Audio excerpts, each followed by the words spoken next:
Humanity is on the move as never before. And most of these who leave home seeking a better life head for the city. To look at our cities is to see into our future.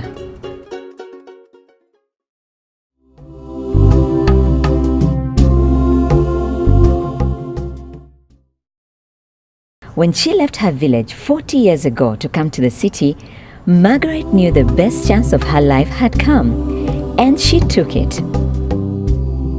Margaret had heard a lot about the big city. Good houses, nice roads, good schools, electricity, piped water, people working in factories, and above all, those who fell sick went to the city for treatment. It was a city of opportunities. Margaret wanted to be a part of that life she had heard a lot about and the city she visualized. So head high, she took the bus. The paradox. Today, Margaret has resigned to selling charcoal for a small income, sliding into social hopelessness. That time people in Kampala here were not many as they are now. Well, now we who are now running business, we are very many. That is why we are now not getting customers even. Today, Kampala is an economic and social hub.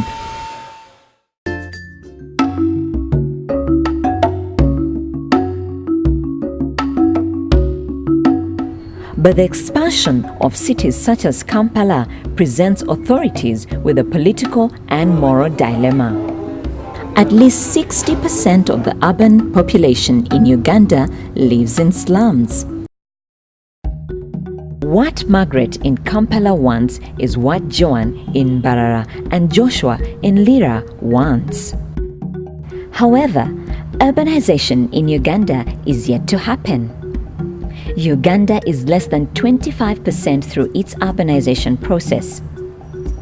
According to the National Population and Housing Census 2014, 18% of Ugandans live in urban areas. This is still a very low level of urbanization.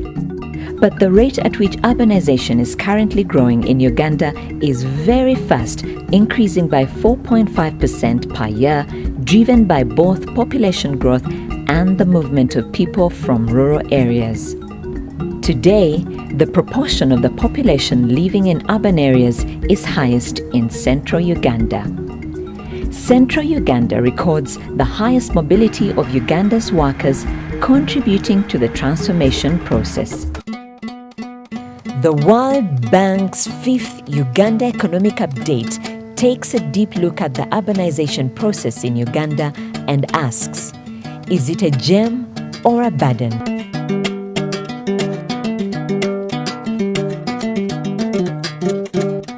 By facilitating people who move from villages to cities, government will likely move millions out of poverty, and investing in infrastructure helps lessen distance and therefore accelerate growth. Cities are therefore gems for growth. As they do in other parts of the world, urban areas have been the engines of growth in Uganda. Up to 70% of non-agricultural economic activity is generated in urban areas.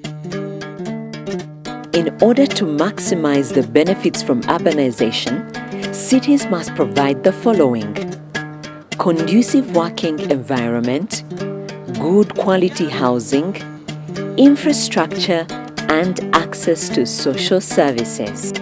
Uganda has the opportunity to make future cities more competitive so they can work for faster growth while more livable. Times are going to grow. Now what we need to do is start planning proper planning, physical and otherwise. Physical planning should be a priority.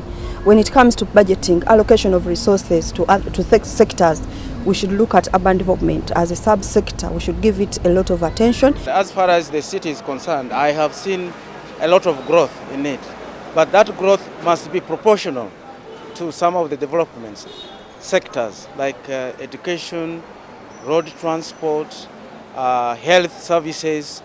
The city authorities could help improve the traffic situation by connecting more feeder roads and improving the ones that are there. That I think would work for me. I'm confused of the two because you find red light tells you to stop and the traffic man tells you to go. A combination of a fast-growing population and rural-urban migration could see Uganda's cities increase their population from 6 million today to over 30 million in the next 2 decades. It's not enough to have one shining light called Kampala. We need to have lights all over the country. The update ponders to what extent Uganda is positioning to the following. How can Uganda's cities maximize the benefits of urbanization? What policies can be adopted to build density, mobility, and livability in cities? How can the land and property rights be addressed to support city development? Do Ugandan cities have plans that can maximize the benefits of urbanization? How can we ensure that good plans are actually implemented?